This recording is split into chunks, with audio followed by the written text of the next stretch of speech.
Hello, reader. Thank you for joining us. This is the Christian Readers Community Podcast. On this podcast, we will be discussing with fellow readers and authors. You will never lack for good conversations and recommendations of Christian books. If you're a lover of literary works, fiction and non-fiction, then you have made the right stop here. Thank you for joining us again, and I hope you listen to every podcast that we get to put out for you. Thank you.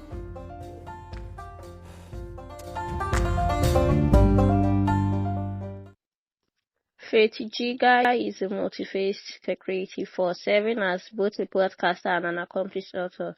With a passion for storytelling that spans genres, Faith's literary journey is characterized by gripping crime, thriller, and suspense novels. A bachelor's degree holder from the National Open University of Nigeria, Faith's fascination with politics began to take root during her days in the university, where she read peace studies and conflict resolution. Today, she channels this interest into crafting compelling narratives within the realm of the political, with military, and crime thrillers. Connect with Faith on all her various social media.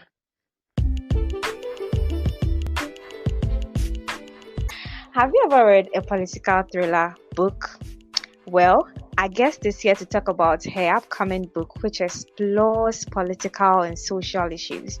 So, thank you for joining us today. I am Anna Metal, your host. Comment down below wherever you're listening from, be it country, state, region, or continent. I would love to know. I have with me in the studio a wonderful personality, a member and co-founder of the Christian Writers and Readers Club, and her name is Faith Ijiga. Hey Faith, welcome to the Tables Being Turned. How does it feel being interviewed today? Anna, you're really funny. Yeah, I guess I've moved from being the hunter to the hunted. Yeah. Yes. It's wonderful to be here, and I do hope that I'll reply the questions correctly, because I don't know what it feels like. I'm going to be having my first time experience on this platform, at least. Okay, so let's put this question on hold. We are getting to the end. I'll come back to it. So, Jungle Justice says, the first time I heard about jungle justice, I thought it was about people fighting for animals, the jungles, and maybe the people settling there. But then, reading your book, I realized it's something different. So for people like me who have not heard about jungle justice or the meaning before, please tell us, what is jungle justice? So I don't really have the exact dictionary meaning, but over here in Nigeria, there's something we call jungle justice. When you say a jungle justice was carried out on you, it's when you are, declared guilty by the public court of opinion. Yes, when the public have declared you guilty, and then they proceed to carry out a measure of what they term justice on you. This actually happens in cases where people, just sometimes when you're found stealing, or maybe even without taking you to the proper court, without suing you to court, they just declare that, oh, I saw him, he stole this, she stole that, she did this, she did that, she deserves to die. Then you now stone her to death, or you stone him to death. In some cases, after stoning the person to death, they burn the person's body to ashes. So that's actually what we call jungle justice over here. And so it's not really about so like you said, it's not really about people fighting a jungle scene and all that, but we believe that such kind of people, like that kind of behavior, is actually for people who are in the jungle, people who are not well educated, people who don't carry out proper investigation. Once they just deem you guilty, So that's actually the act where that barbarians, carry out. So that's why it's called. So when we see such acts in this modern time, we just call it jungle justice. So so that's what it is, or that's what it means in this term. Okay. That's quite a sensitive topic. It is. Coupled with the fact that you decided to focus on terrorism and then politics, political instability. Tell us, what inspired you to explore this subject? Sister, jungle justice. In Nigeria, there's a lot going on. So many things has been happening. So many things going wrong here and there. There seems to be no way out of it. There's too much trouble, fighting, social unrest, political instability, and so on and so forth and so forth. So we just have to come to that place where I realize that, okay, what do I do? Because I don't like the situation in the country, and so many people do not like it. And if I try to, bring a solution, what can I do? I'm just one person among the 230 million Nigerians we have in the country. So what can I do? I on my own. So I know that I couldn't really do much. I won't be able to do much. Not at least with, I won't be able to bring a permanent solution in one day. But then, is that going to be a reason for me to be quiet? No. But I just had to look for how to express myself amidst, everything that's going wrong in the country. And then I thought about my pen, and I realized that this could be a useful tool to talk about what's happening in the country, and to help many people, to show them or to help them articulate what's happening in the country, to make them realize that this situation is actually very bad. And if we keep quiet and fold our hands, we won't like the outcome in a few years to come. Okay. When I started reading your book, I realized that you did just that, because this is the first political thriller book I have ever set my eyes on and decided to read. So I'm so glad it was yours that I read first, because now I have a better opinion of this genre.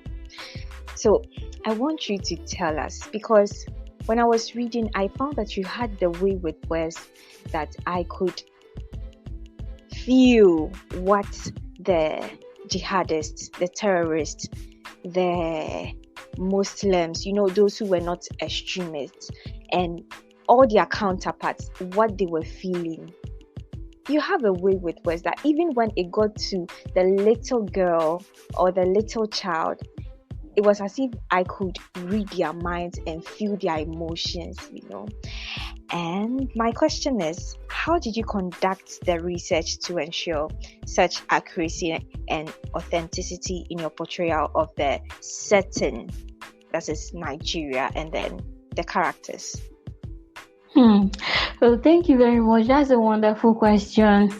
That's a very, very wonderful question. Actually, besides writing a story that's set in Nigeria, I'm also a Nigerian. I also reside in Nigeria. So I see what's going on. I see what's happening. And, it's something that I live with. It's like I sleep and wake up with it. So it's actually experiencing those things and putting them down, penning them down in words, in your own words, and making them come alive. It's not really easy. I agree with that, but it was something that I trained with. I did over and over and over and over again, wrote different drafts, kept writing and cleaning, kept writing and deleting and editing and editing. Actually, this book took me 2 years to write. So Wow. you can imagine all the time and resources that I poured into it. And before then, my first and second book, which were not political thrillers, the second one was a crime thriller, and the first one is suspense fiction. So those ones actually took me an average of 5 months to write, but this one took me 2 years. Not to even talk about further, I had been reading political thrillers before that time, and so that was actually it had to do. I did lots of writing and editing, then did lots of reading and reading and reading and reading until I had to draw my characters, did lots of thinking. I drew my characters to myself. I made them stay with me, stay very close to me. Even the terrorists, I brought them close because I didn't want to be biased when writing about them or, putting down vague information. I needed to read them, learn, think, ask myself, how would a terrorist think? I'm a Christian, but if I want to write about a terrorist, then I better, think like they think. If I want to write about a soldier, I better think like a soldier thinks. If I want to write like a political figure, I had to, imagine myself as that political figure and ask myself, how am I going to, do this, do that, So there were so many characters in the book, like you said. Actually, I was writing 4 scenes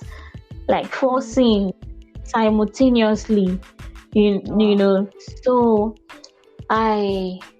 or should I say 4 story plot simultaneously, which of course towards the end they started coming together, which the readers are going to find out when they start reading the book. So all these are the things that I had to divide myself, make sure that one, I bring my characters close, to think like them, ask the kind of questions that they are going to ask. So I didn't just write this book as a Christian, but I tried to put myself in my character's shoes, because if I had not done it that way, you wouldn't have been able to, you wouldn't have understood their uniqueness. Yes. And you wouldn't have been able to flow with the story. But I'm glad I was able to bring you in. I'm excited.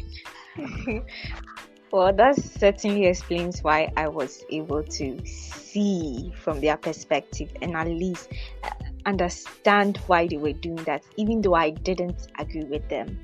Yeah,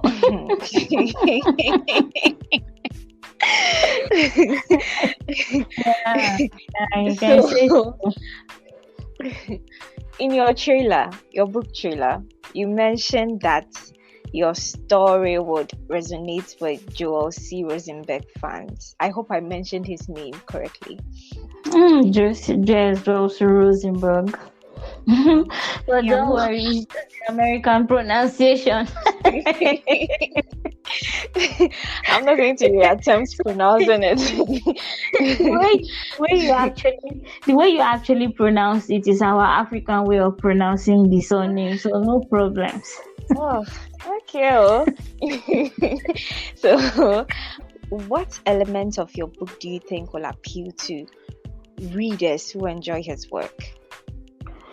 Oh, I think the political and military aspect of things, and the terrorist side as well. Yes, for everyone who likes political military thrillers, they will see, because for him, he writes stories set in the Middle East, North Africa, and the United States. And most times it's talking about terrorism, terrorists, and how it's affecting the Middle East, North Africa, and the United States. So for everyone who likes stories about the military, political figures, and terrorists, especially Islamic terrorists. This story is going to resonate with them. Okay. So tell us a little bit about the book Jungle Justice. Okay, yeah, thank you very much. That's a wonderful question. The book Jungle Justice, in as much as it was a fiction book, it's actually a story that was taken from a real life event. Yes, every part of the story was taken from real life events. And like I explained earlier, the meaning of jungle justice, what we call jungle justice over here, and how we see it. That was actually what happened to one of my characters. I wouldn't want to mention her name to avoid giving away spoilers. So, and if anybody checks that book trailer you're talking about on my page, they would see it. They will see it will give them a glimpse of, what the book is about. But, the book is actually about the terror Boko Haram, an Islamic terrorist group known as Boko Haram, is unleashing on the country, and how it has destroyed lives, displaced many people from their homes, destroyed properties, and even how it has affected the economy of the country. So all these are some of the things I, portrayed in my story, and how it's also affecting neighboring West African countries. Yeah, so that's basically what the book is about. You mentioned drawing inspiration from real life events. Well, about that. So someone saw your book trailer and she DM'd me. She was like, is the Nigerian president backing them? And I said, no, it's just in the story. And she was like, oh, okay. so my question is, how do you balance fact and fiction in your story to avoid, perpetuating harmful stereotypes? If you notice, because I gave you an advanced copy of the book, just like I stated at the preface, I thought I asked the readers, to check my author's notes at the end of the book to see what's fact and what's fiction. So at the end of all my books, I always distinguish between facts and fiction, just to make it clear to everyone. Because if you're reading the book and you're just reading without knowing the situation in Nigeria, you might be thinking, oh, is all these facts, or is everything fiction? Is everything I'm reading here fiction? So if you don't read the book at the end, but if you read the author's notes at the end, if you read the author's note before reading the book, you'll be getting so many spoilers that you might, end up not being interested to read the book.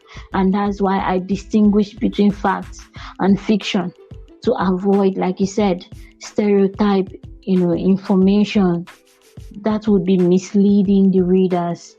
So that's what I do, and that's what authors who write political and military thrillers do at the end of their books as well. Okay, and we are grateful for the author note. Sis, this is the first installment in a series, right? Yes. Okay, so how do you hope your book contributes to the conversation around extremism, social justice and politics? Okay, let me first start with explaining a little about Islamism in Nigeria, specifically I'm not going to generalize. I won't say about the entire world. So I wrote this book to let everyone know, because in this country we are used to pointing fingers. The Christians are pointing at the Muslims are pointing at Christians. Everybody is blaming everybody for the woes of the country. And when it comes to being a Muslim, I'd say we have two types: those who are supporting what Boko Haram is doing here, and those who are not supporting what they are doing. So but the problem is that when Boko Haram strikes, or when the herdsmen bandit strikes, the Christians or some people in the country will start saying, well, you people are killing yourselves. So what do? We are happy about it. People should continue killing yourselves. So this book I'm writing is just to let them know that, I know we are not happy. Some people are not happy with each other because they've been affected negatively by the country's problems. I just wanted to let them know that in this area where I'm writing about Muslims, to let them know that not all of them are terrorists or even supporters of what the terrorists are doing in the country. Some of them are very good, kind-hearted. So my own is, when we stop that stereotyping, I think we would be better for it. If everybody stops shouting, well, Christians are bad because one Christian guy or Christian lady did something harmful to them.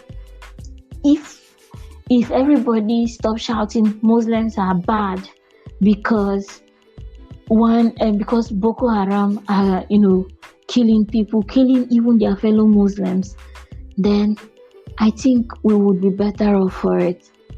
And another purpose again of writing this book, the political aspect of things, is to let them know that Nigeria is not for Christians, Nigeria is not for Muslims. Nigeria is for Nigerians.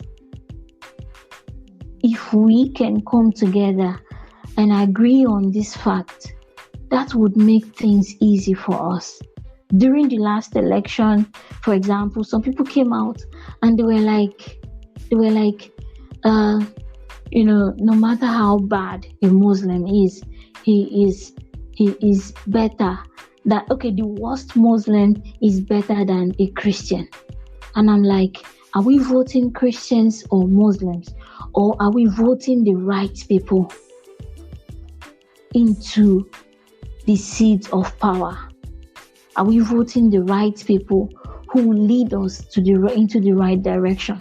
So any problem that happens, people are pointing, saying it is your fault, you Muslims, because we have a Muslim president and a vice president for the first time in the country, and the country is totally in chaos. And this is why I had to sit down and ask myself what's happening and write about it, because this is something that even as Christians we ought to talk about. We have to talk about them. Yes. I really see what you just mentioned in the book, because even with the Muslims that you wrote about, there were the extremists, and then there were the people who were just disgusted that the so-called righteous Muslims were doing all what they were doing in the name of Allah. So thank you for doing the Lord's work with this book, and I pray it gets to more people. That leads me to my next question. Street team, how are you still looking for people, and how do we sign up? Oh, it's almost the release date, so I can't really say I'm looking for street thing per se, but if anyone would be interested to read the book and talk about it anytime, let the person should reach out to me. I'll drop my email at the description box.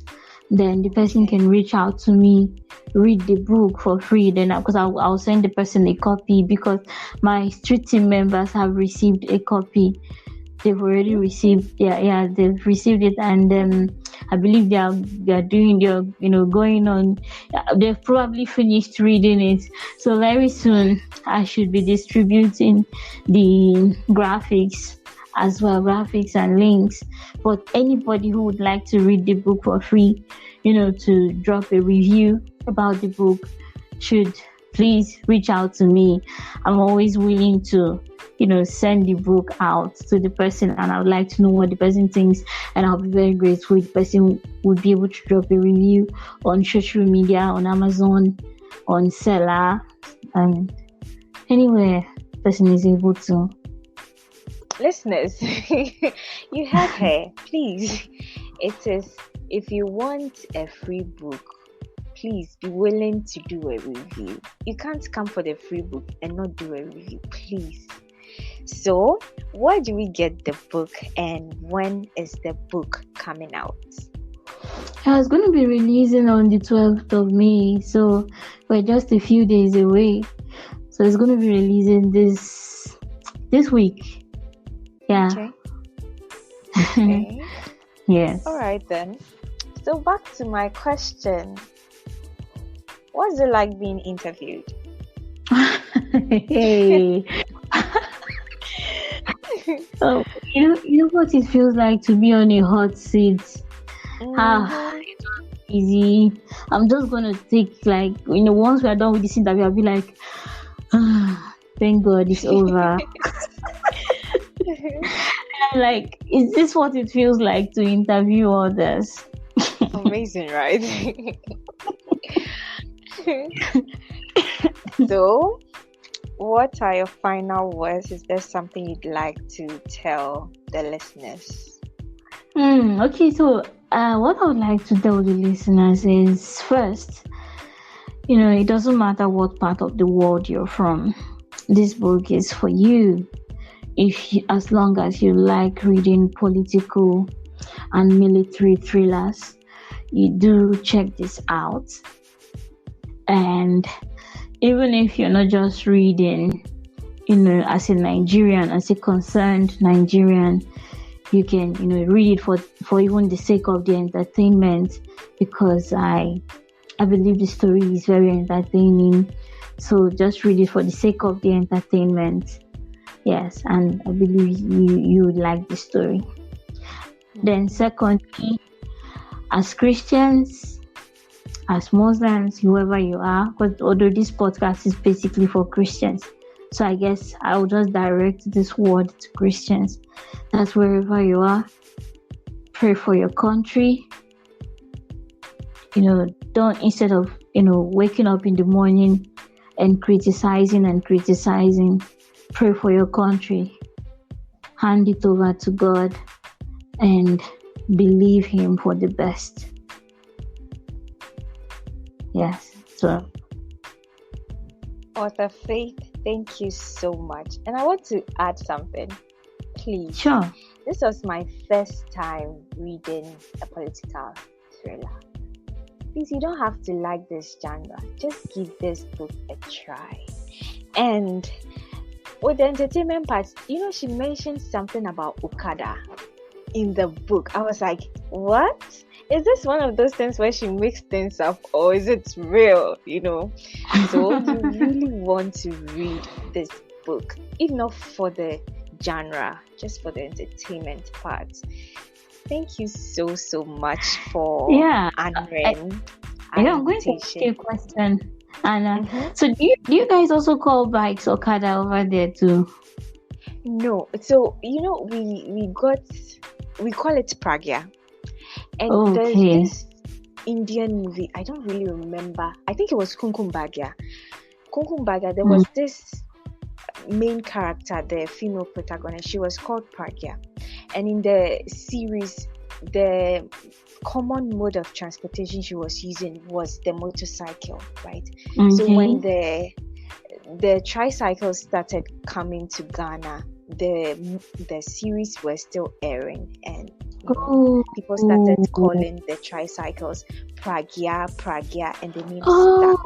Wow. But then the Nigerians here, most of them call them Okada, but we are not very used to it, because in the Nigerian movies, the Okada we see are the motorcycles, not the tricycles. So we just stick to the Pragya name that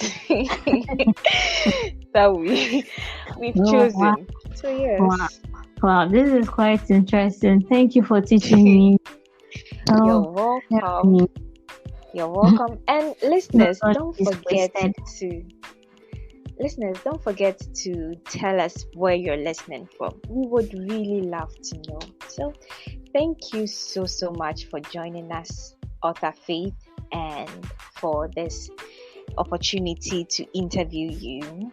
Thank you also to our listeners for joining us today, and we hope this recording was a blessing to you. Till we meet again, take care of yourself. Bye-bye.